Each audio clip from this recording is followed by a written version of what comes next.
നമുക്ക് ചായക്ക് സ്പെഷ്യലായിട്ട് എന്തെങ്കിലും ഉണ്ടെന്ന് പറഞ്ഞു കഴിഞ്ഞാൽ നമുക്ക് കഴിക്കാനായിട്ട് ഭയങ്കര ഉഷാറാണ്. അപ്പം പെട്ടെന്ന് ഞാൻ കുളിയൊക്കെ പാസ്സാക്കി അടുക്കളയിൽ കയറി ചായ കുടിക്കാനായിട്ട് ഇന്ന് മീറ്റ് റോളായിരുന്നു കേട്ടോ. അപ്പം വൈകിട്ട് വാപ്പിച്ചി വന്നപ്പം കൊണ്ടുവന്നതാണ്.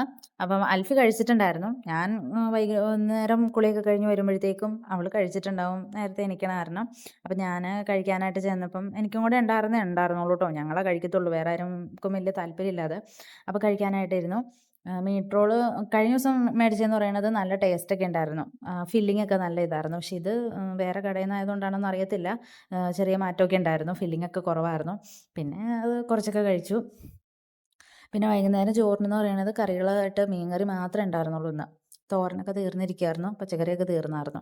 അപ്പോൾ ഉച്ചയ്ക്ക് വന്നപ്പം കൂർക്ക കൊണ്ടുവന്നിട്ടുണ്ടായിരുന്നു വാപ്പച്ചി. അപ്പോൾ ഉമ്മച്ചി അത് കൊട്ടയിലിട്ട് തൊലിയൊക്കെ തിരുമ്മി വെള്ളം ഒഴിച്ചിട്ട് വെച്ചിട്ടുണ്ടായിരുന്നു ഫ്രിഡ്ജിൽ. അപ്പോൾ അത് നന്നാക്കി എടുക്കാനായിട്ട് എടുത്തു. നമ്മൾ കൊട്ടയിലിട്ട് തിരുമ്മിയെന്ന് പറഞ്ഞാലും തൊലിയൊന്നും ശരിക്കും പോയിട്ടുണ്ടാവില്ല. ഉണങ്ങിയ ഒരു ഇതായിരിക്കുമല്ലോ.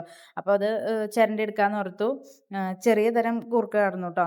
പിന്നെ ഞാൻ ഒറ്റയ്ക്കല്ലാത്തതുകൊണ്ട് എനിക്ക് ബുദ്ധിമുട്ടുണ്ടായില്ല. അവളും കൂടെ ഉള്ള കാരണം പെട്ടെന്ന് പണിയൊക്കെ തീർന്നു. അപ്പോൾ അത് പെട്ടെന്ന് ക്ലീൻ ചെയ്ത് കുക്കറിലിട്ട് വേവിക്കുകയാണ് ചെയ്തത്. അപ്പം കുക്കറിലിട്ട് വേവിച്ചിട്ട് പിന്നെ തോരൻ ഉണ്ടാക്കി. അപ്പോൾ ഇതിൻ്റെ റെസിപ്പി വ്ളോഗ് ഞാൻ പിന്നെ ഒരു ദിവസം ചെയ്യാം കേട്ടോ.